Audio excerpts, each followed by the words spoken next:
Join the stage అండి. ముందు హైపరాది గారు మాట్లాడతారు.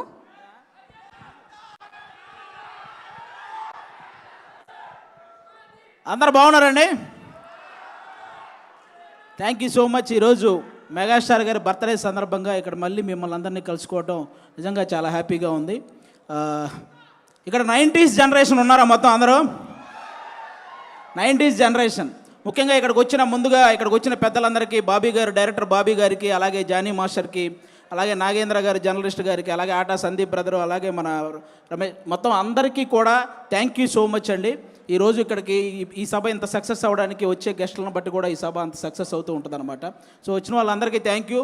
ముందుగా మన బ్రతుకులకు కారణమైన మన తల్లిదండ్రులకి, మనం ఎలా బ్రతకాలో నేర్పించిన గురువులకి, బ్రతికితే ఇలా బ్రతకాలరా అని చెప్పి నిరంతరం ఇన్స్పిరేషన్గా ఉంటున్న మెగాస్టార్ చిరంజీవి గారికి నేను ధన్యవాదాలు చెప్పుకుంటూ, 90s జనరేషన్ మొత్తానికి మనందరికీ కొన్ని కామన్ ఫ్యాక్టర్స్ ఉంటాయి.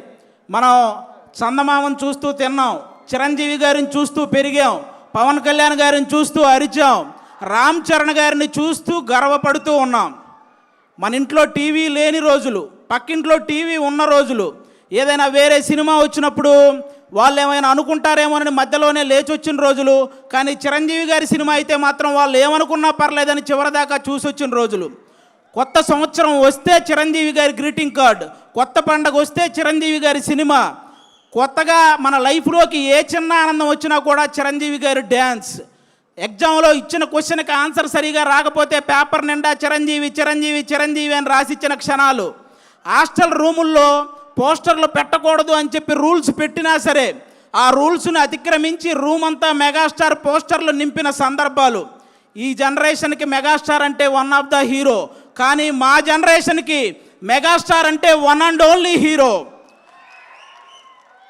అంటే ఈరోజు పవన్ కళ్యాణ్ గారికి, రామ్ చరణ్ గారికి, అల్లు అర్జున్ గారికి, వరుణ్ తేజ్ గారికి, సాయి ధర్మ తేజ్ గారికి, వైష్ణవ్ తేజ్ గారికి, వీళ్ళందరికీ ఒక సపరేట్ ఫ్యాన్ బేస్ ఉంది. కానీ వాళ్ళందరికీ తెగిన మొట్టమొదటి టికెట్ మాత్రం మెగాస్టార్ అభిమానిదే. ఇది అందరూ గుర్తుపెట్టుకోవాల్సిన విషయం. వాళ్ళకే కాదు, సినిమా తీయడానికి వచ్చేవాడికి, సినిమా రాయడానికి వచ్చేవాడికి, సినిమా చేయడానికి వచ్చేవాడికి, అసలు సినిమా అంటే పడి చచ్చే ప్రతి ఒక్కడికి ఆయన ఇన్స్పిరేషన్. అలాంటి మెగాస్టార్ అభిమానులందరిని ఉద్దేశించి చెప్పిన గొప్ప మాట ఏంటో తెలుసా? నా అభిమాని అయినప్పుడు వచ్చే సంతోషం కంటే నా అభిమాని తను ఎంచుకున్న రంగంలో సక్సెస్ అయినప్పుడు వచ్చే సంతోషమే నాకు ఎక్కువ అని చెప్పిన గొప్ప మనసున్న వ్యక్తి మెగాస్టార్ చిరంజీవి గారు. క్రికెట్లో సచిన్ టెండూల్కర్కి చాలా రికార్డులు ఉంటాయి.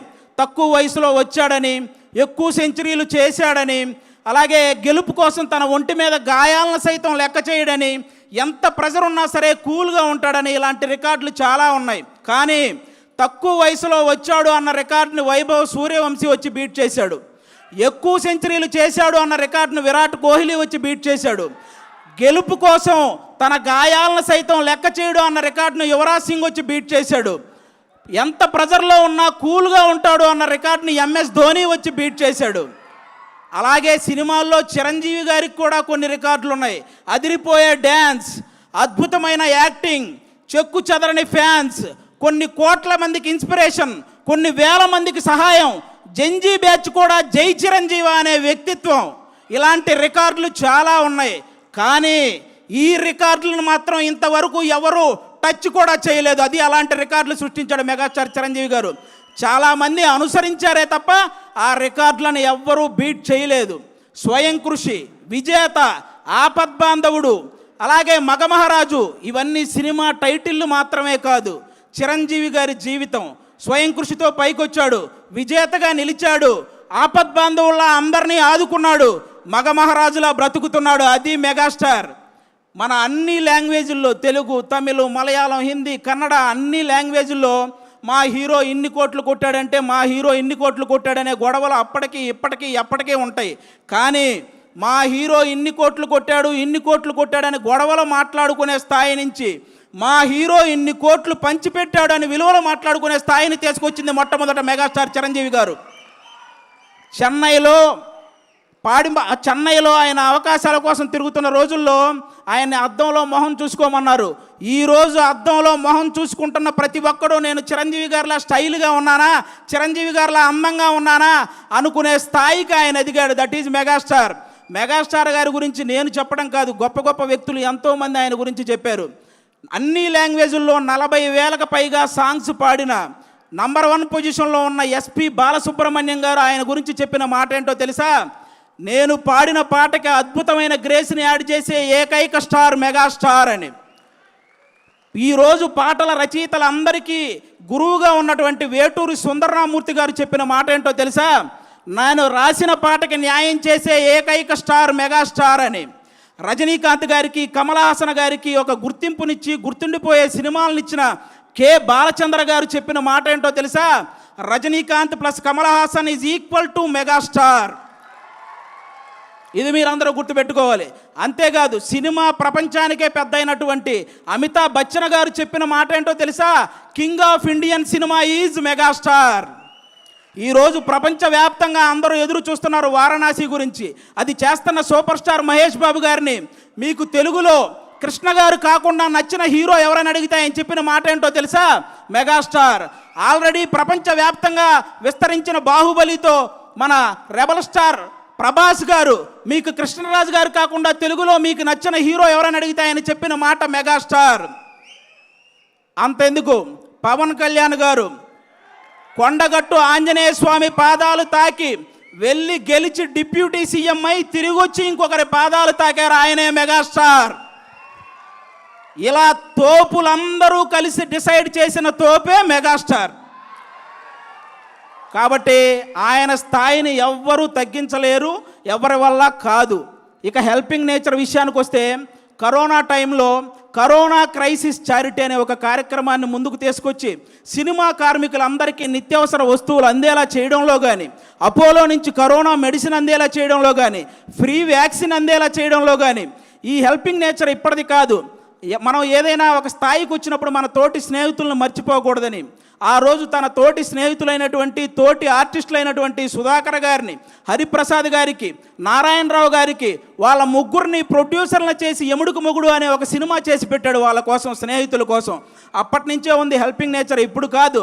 హెల్పింగ్ నేచర్ అంటే రీసెంట్గా గబ్బర్ సింగ్ సినిమాలో ఒక ఆర్టిస్ట్కి దురదృష్టవశాత్తు బ్రెయిన్ స్ట్రోక్ వస్తే ఫస్ట్ నాగబాబు గారు వాళ్ళకు 2 లక్షలు పంపించారు. చిరంజీవి గారు ఇంటికి పిలిచి చెక్ ఇచ్చారు. పవన్ కళ్యాణ్ గారు వాళ్ళని బాగా చూసుకోండి, మొత్తం నేను చూసుకుంటానని కాల్ చేసి హాస్పిటల్కి చెప్పారు. ఇలాంటి వ్యక్తుల గురించి, మా నాన్నగారికి సర్జరీ అయ్యి హాస్పిటల్లో ఉంటే మా చుట్టాలు కూడా ఒకరోజే వచ్చి వెళ్ళారు, కానీ నాగబాబు గారు మా నాన్నగారు హాస్పిటల్లో ఉన్న ప్రతిరోజు వచ్చి వెళ్ళారు. అలాంటి వ్యక్తుల గురించి, వ్యక్తిత్వాల గురించి ఎంత చెప్పినా తక్కువే. దానం చేయటంలో చిరంజీవి గారిది కర్ణుడు మనస్తత్వం అయితే సురేఖమ్మ గారిది డొక్కా సీతమ్మ గారి మనస్తత్వం. ఆవిడ చేత్తో ఎంతమందికి పెట్టిందో, ఆవిడ చెప్పి ఎంతమందికి సహాయం చేసేలా చేసిందో. మెగా ఫ్యామిలీలా ఆదుకోవటంలో కానీ, మెగా ఫ్యామిలీని అందుకోవటంలో కానీ ఎవరి వల్ల కానే కాదు.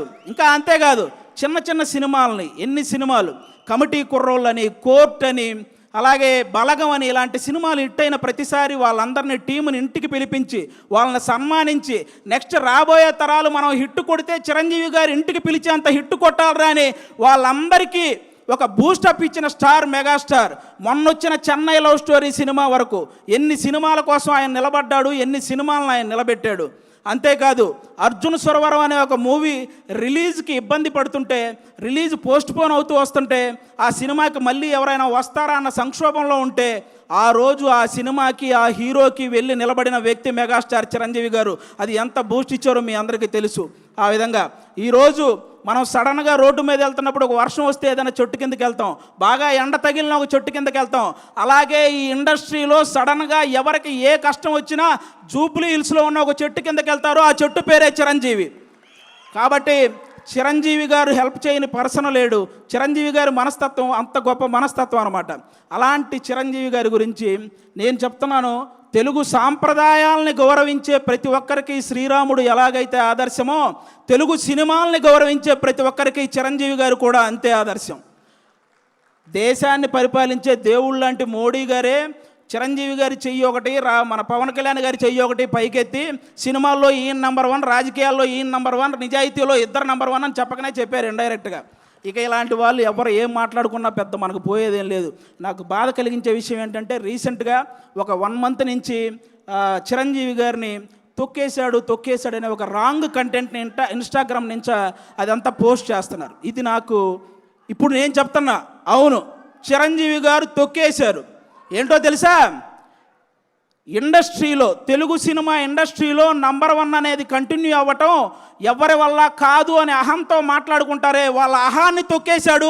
30 సంవత్సరాలు కంటిన్యూగా నంబర్ 1గా ఉన్నాడు.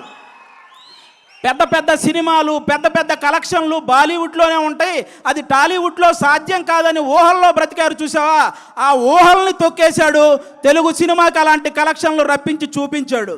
అలాగే డ్యాన్స్ అంటే నడవటం, హీరోయిన్ చుట్టూ తిరగటం అని అన్ని లాంగ్వేజ్ వాళ్ళు ఒక భ్రమల్లో బతుకుతుంటే ఆ భ్రమల్ని తొక్కేశాడు. డ్యాన్స్ అంటే ఏంటో చూపించాడు, ఇండియన్ సినిమాని ఏలాడు. అలాగే హీరో అంటే డబ్బులు సంపాదించుకుంటారు, దాచుకుంటారు, బంగ్లాలు కట్టుకుంటారని రాంగ్ మైండ్ సెట్తో ఉండే వాళ్ళ మైండ్ సెట్ని తొక్కేశాడు. సహాయ కార్యక్రమాలు చేపట్టాడు, కొన్ని వేల మందికి సహాయం చేశాడు. చాలామంది తండ్రి సక్సెస్ అయితే కొడుకు సక్సెస్ అవ్వడం జరగదు, అది ఎక్కడో రేరుగా జరుగుతుంటాయి అనుకున్న వాళ్ళ ఆలోచనల్ని తొక్కేశాడు. ఈరోజు కొడుకుని తండ్రిని మించిన వాడిగా తయారు చేశాడు. ఇలా ఎవరైతే నెగిటివ్ మైండ్ సెట్తో ఉంటారో వాళ్ళ అహాన్ని, వాళ్ళ భ్రమల్ని అవన్నీ తొక్కుకుంటూ అగ్ర శిఖరంలో కూర్చున్న స్టార్, మెగాస్టార్. అలాంటి మెగాస్టార్ గారి గురించి మీలాంటి వాళ్ళు ట్రోల్ చేస్తే మీరు నవ్వులు పాలవుతారు, కానీ ఆయన సాయంత్రం పూట సరదాగా కట్టుకు తిరిగే లుంగి పంచ అంచు కూడా కదలదు. ఇది రాసుకోండి. చిరంజీవి గారిని అంత తక్కువ అంచనా వేయకండి. ఎవరూ కూడా ఇలాంటివి మానుకుంటే చాలా మంచిదని నేను మనస్ఫూర్తిగా, ఇన్ని గొప్ప కార్యక్రమాలు, ఇన్ని గొప్ప లక్షణాలు ఉన్న చిరంజీవి గారి మీద ఇంకా ఏదో కావాలని ఆయన మీద పడి ఆడవటం స్పైడర్ మ్యాన్ సినిమాలో ఐటమ్ సాంగ్ లేదని ఏడ్చినట్టే ఉంటుంది. కాబట్టి ఇంకా ఏడవటం మానేయండి. సినిమా ఇండస్ట్రీకి 100 సంవత్సరాలు వచ్చినా, చిరంజీవి గారికి 100 సంవత్సరాలు వచ్చినా సింహాసనం మీద కూర్చునే అర్హత అక్కడ ఆ ఇంద్రుడిది, ఇక్కడ ఈ ఇంద్రసేనుడిది. ఒకటే లైఫ్ బ్రదర్, అనుకున్నవన్నీ చెప్పేయాలి, అనిపించినవన్నీ చేసేయాలి. మెగాస్టారు, పవర్ స్టార్ ఫ్యాన్లుగా పుడతామా ఏంటి మళ్ళీ? థ్యాంక్ యూ సో మచ్, అందరికీ thank you. Oh my God, thank you Aadi గారు, thank you so much. So నాకు తెలిసి వీరశంకర్ గారు